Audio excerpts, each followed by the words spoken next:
I'm in the cellar of De Martino, and these are their viejas tinacas, clay amphora that they make their Itata wines in. It's so interesting, it makes me want to travel south to discover the wines of Itata.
So tell us a little bit about Itata.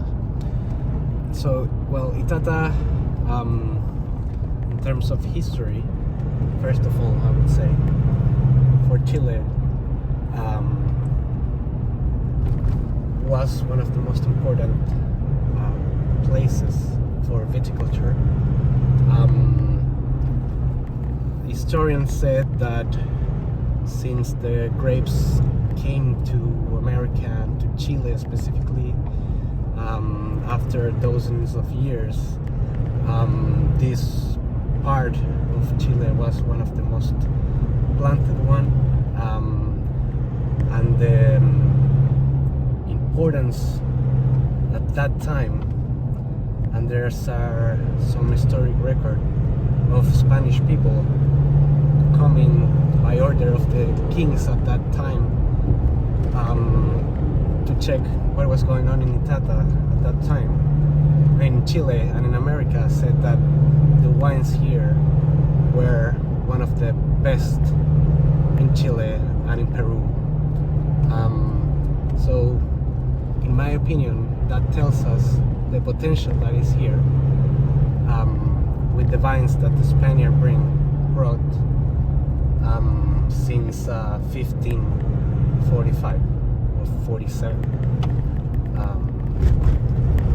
So before talking about what Itata is in terms of geographically, or in terms of geological thing, or the climate, I always prefer to talk about the history first.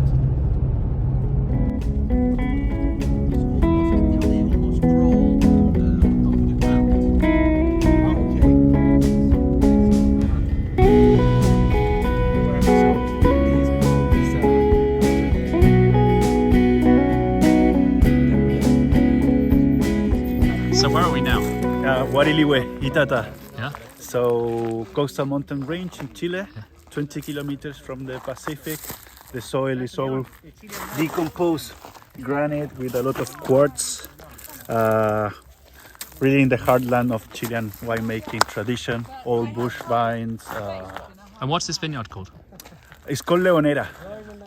Leonera is the local name for the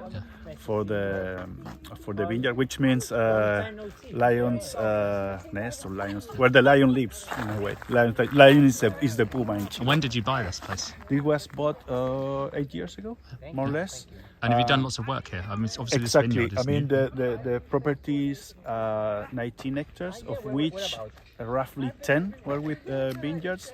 The rest were vineyards that had been planted with eucalyptus and pine trees for years. So one of the The first step was putting back into shape the vineyards that were already planted, and then cut down the eucalyptus and the pine trees and replant with the local varieties. Senso in this case, for instance, that vineyard over there, that was a pine tree forest, and it took us like 3 years to regenerate the soil and be able to plant a vineyard.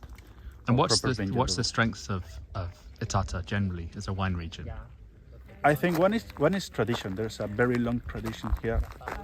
The first vineyards were planted here in the 1500s, so it's quite a while ago. It's a region that has a long winemaking tradition. It's part of the culture of the region, and at the same time, I think it has three really interesting aspects. We're close to the Pacific, 20 kilometers away from, so it's relatively cool climate. Enough rain to dry farm without any problems, and we have really old vineyards in their own roots as well, as there's no flux right here. So it gives us very particular conditions that are not easy to be found in anywhere else, I think. So yeah. Could be maybe stop doing it or... Fast forward.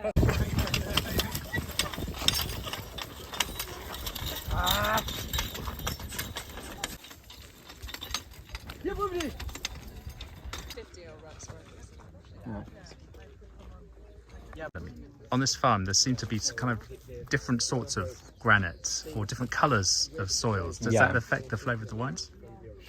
I like to believe it does, but truly don't know, because we also have like different source of exposition. If you see, looks to the south, that one looks this side. There is though a difference between the ones that you see that are more reddish because they're more oxidized, but they have a higher content of clay generally. So it's hard to pass it out. Exactly, Yeah, really but they seem to withstand the drought better than the other ones that is less clay. And all the grapes in this vineyard, what wines do they go into? We do basically wines called like Gallardia. That is the first label we do for Itata from the vineyard. And then we do the Viejas Tinajas. So what you see there, that plot there, that is a bit older that we were showing there, that's the Viejas Tinajas also. And we do the Viejas Tinajas white as well. That is a blend from the Chasselas that you see there in that slope.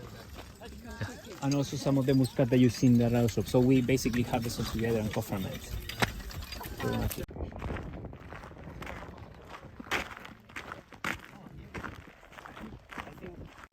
So these are all lagars then? They're fantastic. Fermenting lagars and everything goes down to the other.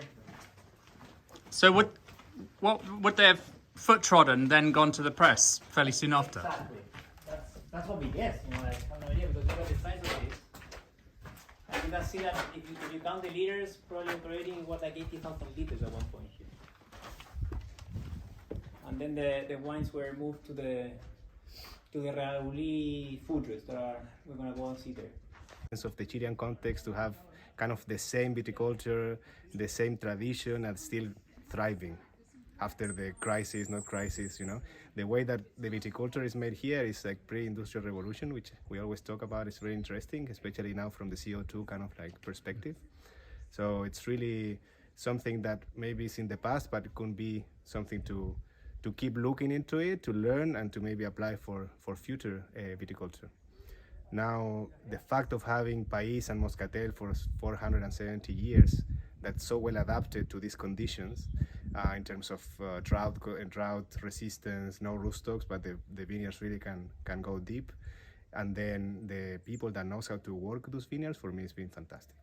To learn from them is just a unique thing. You don't get this anywhere in the world. The kind of like the way they work the land. So Itata was once quite famous as a wine region in Chile. Yeah, what happened? So many things. So many things. You have first the Concepcion. Imagine this at the time, it was like indigenous, no? So the Mapuches were here like super strong. Almost like from Itata down south is the Mapuche land, where today we still have all of these things to fix. So they came to Concepcion, and the first thing they did was to start planting vineyards in the 1551. I think the Spaniards found, as a conquistadores, the way of here to really grow the vineyards on drought conditions with enough rain, because in Santiago still it's kind of dry. You can't really grow on dryland conditions. So I think the fact of having this and plus the church, which is always the excuse, because imagine you have 1 mice per week, but then you plant 200 hectares. No? So and you don't drink that in a mice, but it's a funny fact. And yeah, so I think it went super crazy up. Then it was on the 18th century, sorry, when the mining started, when the industrial revolution started asking for charcoal, and then the charcoal was produced here. It was a lot of money, and then at the same time it's the phylloxera crisis, which is all kind of come together, and then the Bordeaux, Chile is developed up north with a lot of money from this area actually. And then everything was about Cabernet and Bordeaux varietals and all Mediterranean. It was just a secondary and a tertiary and low quality kind of grapes. And since then it went into like bulk wine. So like, well, always was bulk, because it was transported from in here in these pipas in like 600 barriques to the Concepcion area. And then it became like very cheap bulk, because also these grapes can produce a lot. No? So if you add fertilizers, there was a fertilization at the time also developed, so you could have 20 kilos per vine. And then quality and yields and quantity, they're never very close to one another. So it went down. And then the last strike, when they closed the minings, then everyone kaput. So today it's still kaput. I don't think it's a big... the fact of you guys being here is fantastic. It's really great, and I think it's something is showing, and we're gonna see later the young guys that they're moving in, which 10 years ago there was nobody. Everybody was average 70, 80 years old. It is something, but it's very little. I don't know how to say that. It's like we have 4,000 hectares here, and every year you have less. So it's time to encourage people to come back and start making good wines here, and I think hopefully develop a market for it. Yeah. There is a market. There is the market. The problem is like, how do you get these young people first to test wine and test wines from other places, to really teach yourself the taste of other wines? Because when you're here and you live in Chile and then you're all the time convinced, like I was, that Cabernet is the best and this are crap, your palate accommodates to this kind of like big wines, no? And then here is more subtle. It's more about they're not big. They're delicate. They're structured but delicate. And so when they start testing Morgons, when they're testing Etna, when they start testing other kind of wines that they're more related to the style that we make, they open their eyes, no? Like, oh fuck, I have the same. This is my wines too, no? You relate to them. So that's been really great. Well, we have when we met maybe 3 years ago, no? Like, they were all there sitting. It was very an emotional moment, because then everybody's like expecting, like, what are they going to say about our wines? No, it was like and nobody knew. Also, nobody spoke English in that meeting, like very little people. But they were all farmers from here, and since then you see more people coming in, and that's perhaps a little hope. And you mentioned Moscatel and Pace. Yeah. Other varieties that are doing well here. We've got potential to do well here. Well, I'm a strong believer in Cinsault. I think I've seen more of all the terroir research that I've done, all the soil research.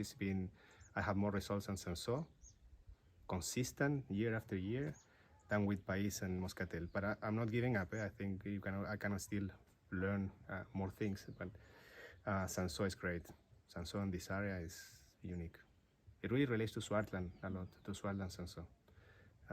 But nowhere else in the world, even the Côte Catalan. A bit warmer, I think. I don't know. Present here and is present in the wines of this area, and this the taste is está ordenado. Está ordenado, ¿cómo podemos decir? De naturales. Soluciones espontáneas, con levadura nativa. Levaduras nativas y fermentación espontánea. So we wanna make the wines as the traditional Playa. Oh, okay. They're gorgeous. And do you work naturally, low intervention, or?